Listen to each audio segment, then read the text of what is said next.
Thanks, everyone. Okay, so briefly by way of introduction, what I'm proposing to set out is a logical process really for working through this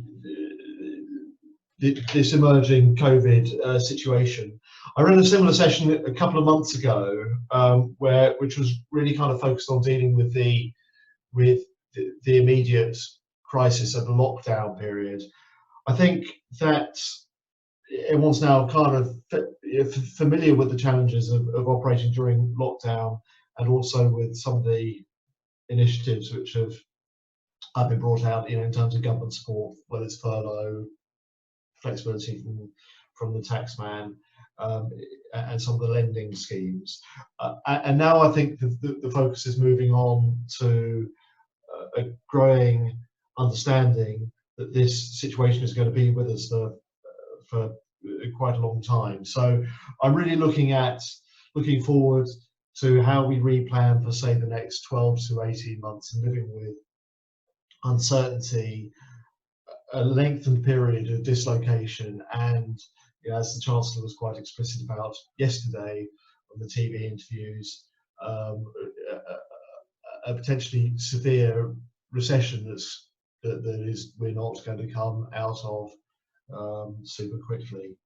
So looking forward about 12 to 18 months, what I'm going to be doing is using a hypothetical business model which I've created in Excel. I'm actually going to run the session in Excel, so process changes to the business plan. First of all, looking at what the potential impacts on the business from COVID disruption might be, how we'd assess those, and how that changes our financial projections, and then turning to remedies and working through what we can do about it, coming up with a new strategy for it. So if I'm just going to switch out of this slide quickly and fire up this model. So here's my model, and this is what we're going to be working with. I've just created a fairly standard model. There's a separate profit and loss account, revenue account, and a cash flow. Obviously, this is a fairly straightforward model because it's hypothetical. I'm just backing that up with a separate calculation for revenue, costs, and then I've got a detailed schedule of payroll. So this is what I'm going to be working with.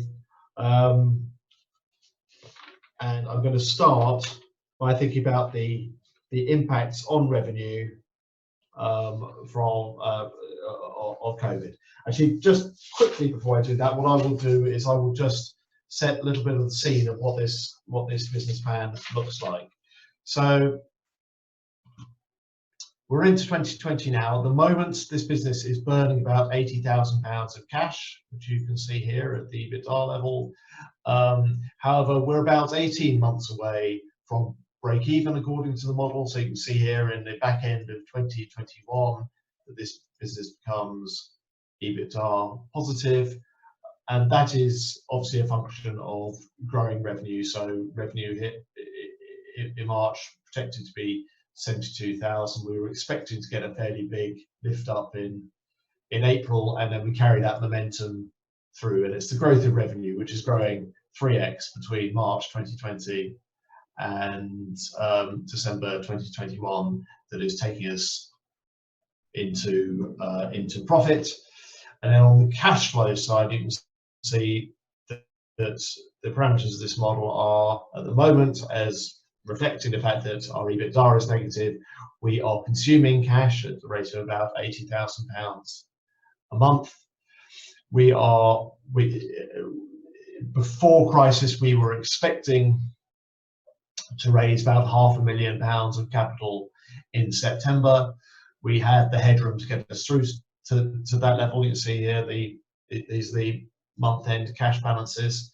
So this was never going below £120,000. In September, we were expecting to raise £500,000 from new investors, and the plan would support that being a pretty strong investment case, and that capital raise would be plenty to see us through to being cash flow positive. So you can see when we project forward to 2021, we have a minimum here of £180,000 of cash. That's our minimum headroom, and by the end of 2021, we're cash flow positive and should then be building up cash. So that was what the business plan looked like before we hit COVID.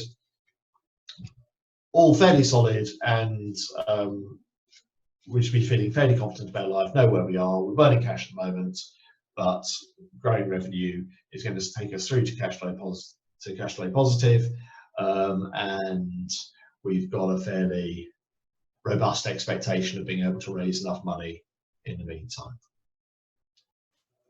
But now we are dealing with COVID. In this case, I've done, my actuals are through to February 2020. The effects of COVID obviously kicking in March, so that's where I'm going to start thinking about my changes. The way I've set up my revenue here is that I've got the top here, long-term contracts. These are all clients who are under contract at the moment, so I'm not expecting any change there. Below that, I've got all the elements that build up my contract revenue. So this is just bringing the number down from above. I'm secure on these numbers. I had some historic contracts which have now gone away. I've got expectation that as my current contracts end, that they will be renewed on certain terms, and then I've got expectations about new contracts I can win. 2 of them are for clients I can identify, and then I've got 3 others here where I'm expecting I will win new business, but I don't necessarily know specifically which client they will be. So that's the sum total of all the revenue that will be under long-term contracts. I've also then got revenue that comes in on an ad hoc base month after month, and that's my non-contract revenue. So within this framework, I'm going to reflect the changes which are coming from my new understanding now that we're in this crisis, for 2 months into the crisis. I've got new information, I've got new expectations. So the first is that I'm going to start with these projected extensions. The first line I have here is that I was expecting that this client, Skywalker, would increase the size of their contract, and that is now not looking like a very safe bet. So I've taken that line out completely. Then have 2 extensions for Leia and Chewbacca. I'm still expecting they are going to renew, but I'm now going to downgrade my expectation of the size of those renewals. So I think both of them are going to, I think in a case of, both of them are actually going to get a bit smaller than they are at the moment. So we take Leia down to 8,000 and Chewbacca down to 10,000. So the crisis immediately led me to downgrade my expectations of the terms on which those projects are going to get renewed. In terms of new contract wins, I haven't won this new business in April, so that's hard information. I'm now going to assume that I don't win it until September, and again I'm expecting that to be a smaller piece of business than was originally expected, and a similar process with Jabba, where the discussions are now getting much slower. I just don't know when that's going to come forward, but my best estimate now is that that's going to be 7,500, and that it will kick off in and it will kick off in January. In terms of other business, I'm going to downgrade this and delay it. So I'm going to take all those out for the time being. I'm going to assume that the first other piece of business, 11,000 is now my average ticket size, so I'm going to use that as the basis for estimating it. I'm going to assume that I win new clients every 4 months during 2021, so April, August and December. So that's my picture on the contracted side. On the non-contract side, again, I've got experience, and March and April have looked nothing like my business plan. In March I did 15,000, and in April I did 10,000, so I have to reflect that in the plan. And I'm going to balance that up by increasing the rate at which I expect that revenue to grow. But these numbers are now significantly lower than my original business plan. So I've changed revenue, and you'll see that that's made my P&L look significantly worse. So EBITDA is now very significantly negative. It is not recovering during 2020. And if you remember last time I was going EBITDA positive by October of 2021, well, I'm now still losing £75,000 every month by the end of December. So I have to do something about that. The final effect of the crisis on my model is that I'm now no longer confident that I'm going to be able to do the fundraising on the terms that were proposed. So this is really looking quite ugly, and you'll see that by the end of December now I've got a cash flow shortfall of £1.7 million. So clearly I can't keep managing the business on the same terms that I was pre-crisis. I've now got a very big deficit, and I need to recut my business plan to balance that up and give me a chance of survival. So I'm going to start by going to the cost side, and I'm really just going to have to look for quite significant cost savings wherever I can. I'm going to go to the most discretionary elements soon. So the first I would say is the recruitment level. I'm not sure I can necessarily take out all recruitment costs, but I'm going to take this down to an absolute baseline of £1,000 and copy that across the whole period. Similar effect on my morale budget, where I'm just going to have to be much stricter about the treats I let my employees have.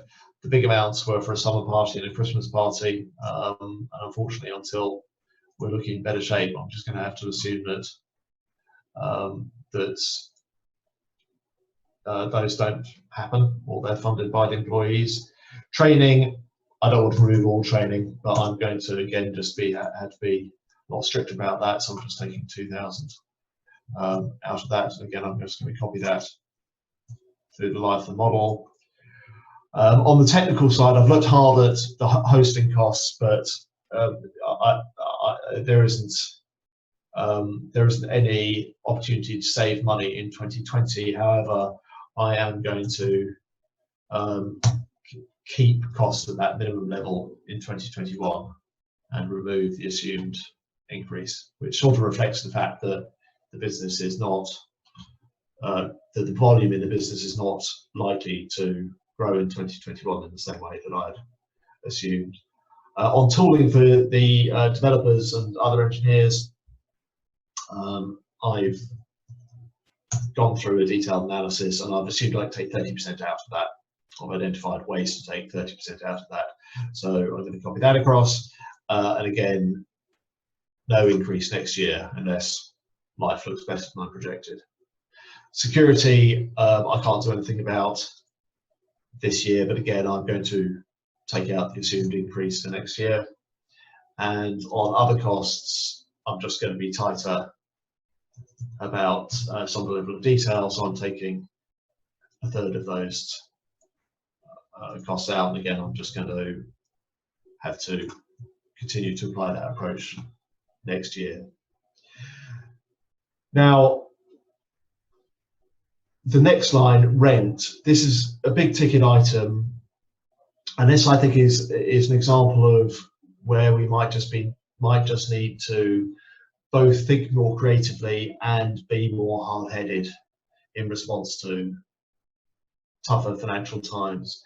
And I have, so I've had a little project to look at the rent, and both through negotiation with the landlord, who I've had to make aware that I've had to make him aware that the business case has become a lot more marginal, a lot more difficult, and some concessions around the space we're using. I'm going to take a knife to rent costs. I've had to live with them through March and April because I didn't have time to renegotiate.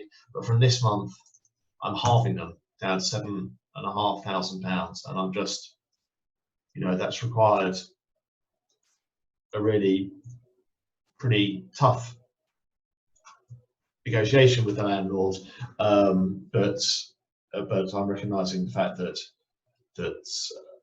life is tough for everyone, so there's just some pain to be shared. And then on cleaning utilities and everything, I'm just running a tighter ship. Oh, sorry. Why is it now?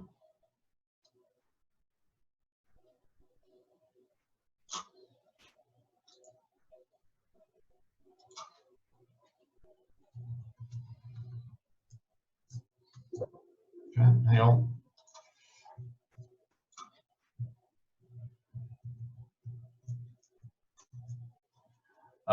And then, so the final line of my cost line is general expenses, and again, I'm similar things. So I've just gone line by line through these costs,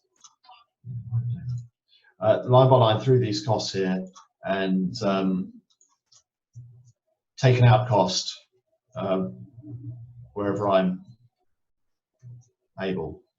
But the big line, and it's really the majority of our costs, is payroll, which I have on a separate tab. These items I've been through have saved us some money, but the only way I'm going to significantly bring costs down is to go to payroll. So the first thing I'm going to do is I do, if at all possible, want to avoid making redundancies, but I am basically going to draw down the shutters on new hires. So for as long as my model is looking like this, I'm going to take out all of my assumed new hires.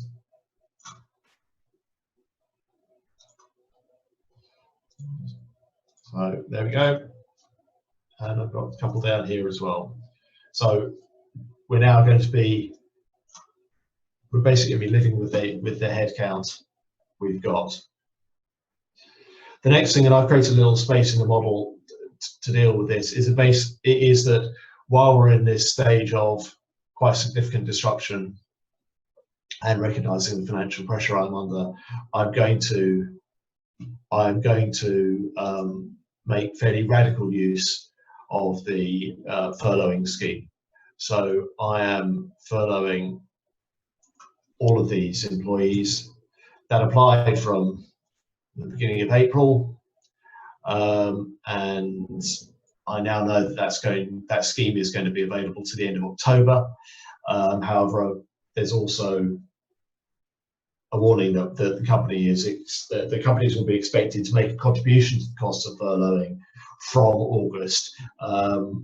We don't know exactly what that's going to look like, but for the purposes of my model, I have assumed that 25% of the salary costs will have to be borne by the company from August onwards. So that's this line here, percentage company contribution. But you can see that the furlough benefits really are quite significant. They're £50,000 a month at this stage, and even in October they're 37,800.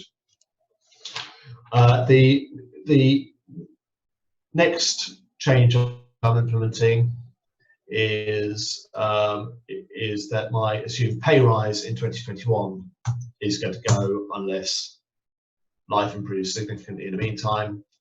And then we've also implemented a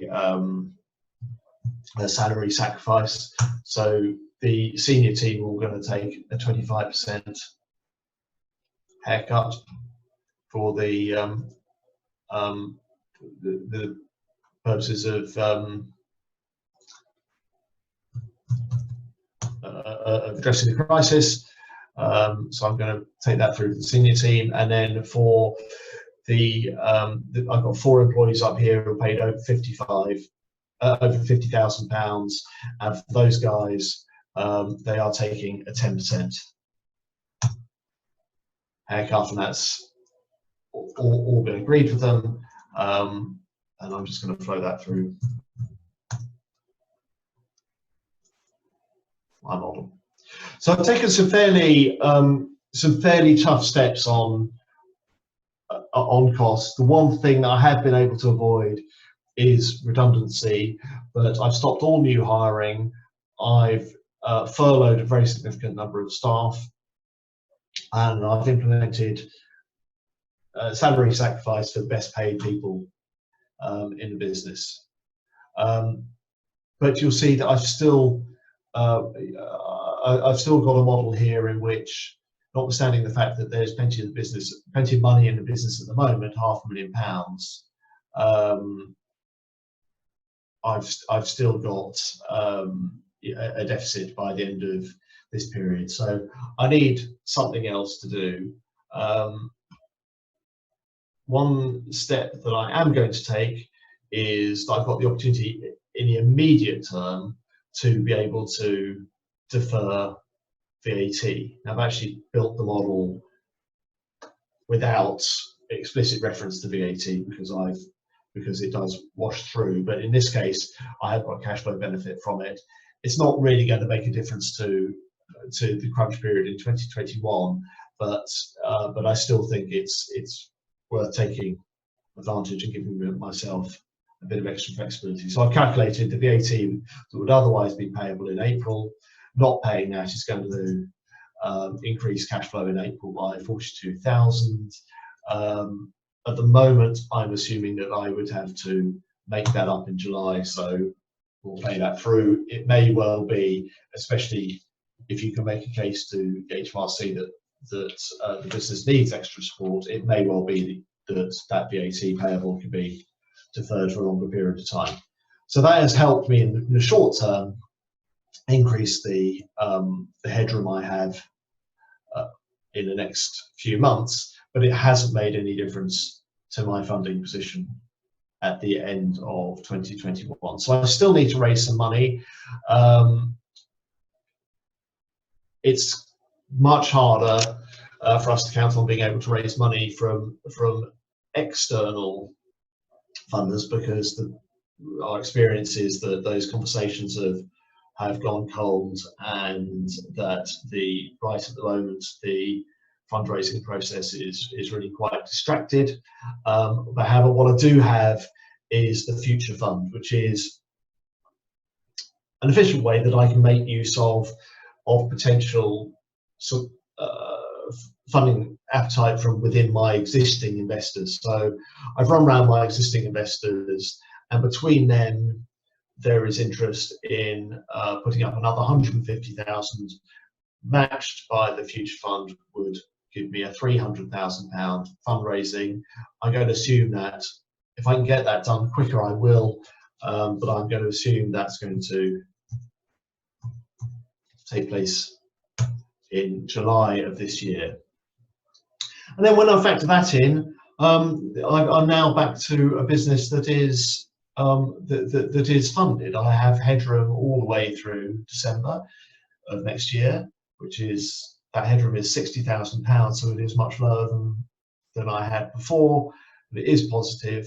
And if I look at my P&L, I just squeak into positive EBITDA by the end of December. So I've now got myself back to a plan, albeit the numbers are significantly smaller and the company is inherently less valuable at the end of 2021 under this plan than it would have been in the pre-COVID plan. But I'm back to a plan that is fundable through 2020 and 2021, and that sees me getting back to positive cash flow by the end of that period as well.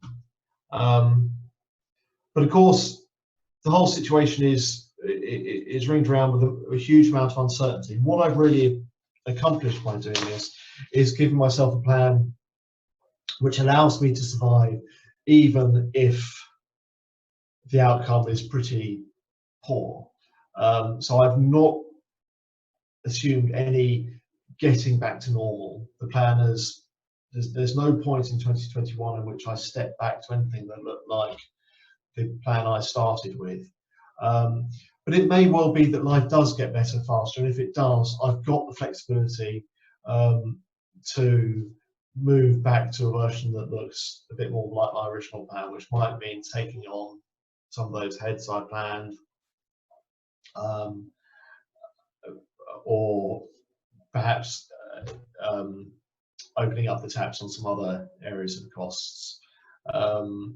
But so while this sort of fairly hair shirt plan, which sees me survive with a much smaller team than I was originally expecting to have, and with some really quite tough discipline around how we spend in other areas, it gives me the chance to survival, and I have got the flexibility to be more generous if the outturn is better than I'm projecting here. So that was kind of that's kind of what we stepped through, and I've sort of summarised it on the page. So we've moved away from the original plan where we knew where we were and had an attractive business that was, albeit still burning cash. We had pretty good visibility of how to get through to break even and positive cash flow within the next 18 months. It was predicated on raising £500,000, but if we could do that, we were going to have fairly comfortable headroom, and everything looked rosy. We've then mapped onto it the effects of the COVID crisis, so we've downgraded our expectations of the contract extensions and of how many new wins we'll make, or how quickly we'll make new wins, and how much those new wins will be worth. We have quite significantly reduced our expectations for non-contracted revenue to a baseline, and reflecting the experience we've had in the last couple of months. And we have removed our assumption about the 2020 raise from new investors. And as we saw, that left us in a situation which was unsustainable. We're running out of cash within 2020, and that the overall deficit was getting over £1 million by the middle of next year, and I think it was 1.7 million by the end of next year. So we really had to do something, and the whole business plan was about 12 months behind where we were originally expecting it to be. And then we've adopted a new strategy by applying some quite rigorous financial discipline. That might include more flexibility around new revenue. I haven't made any assumptions about what that might get us, but that would definitely be part of being more open to taking new business, even if I had to compromise on pricing and potentially around some other qualitative factors. I've just cut discretionary costs, including all the new hires, and I've renegotiated the rent in a pretty radical way. Applied a salary sacrifice scheme, deferred VAT, and raised money from my existing shareholders, matched by the Future Fund, and that has provided us with the headroom to survive 2020 and 2021. And I've dealt with, sorry, I'm slightly repeating myself with the new raise point here, but with the new raise, we have the headroom to survive for the next 2 years, get back to positive cash flow, even under a fairly draconian set of circumstances, but also retain the flexibility to be more positive and to introduce more costs and be more expansionary as and when we see green shoots in the business.